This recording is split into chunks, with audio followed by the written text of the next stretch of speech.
Cristiano, your first hat-trick for United. What does that mean to you?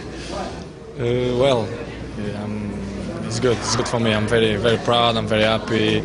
It's a great moment for me because I scored 3 goals, important goals. But I think you need to focus.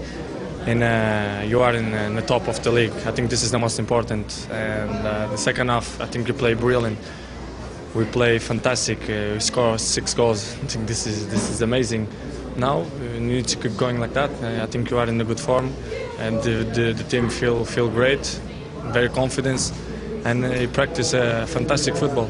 Have you got the ball? Have the players signed the ball for you? Yeah, I asked for every player to sign my ball. The staff messaged everyone because it's a special day because I scored 3 goals, and to stay with the ball. It's good. I put in the house, and it's good. It's good for me. I'm very happy. You mentioned that United are top of the table. How important is that now?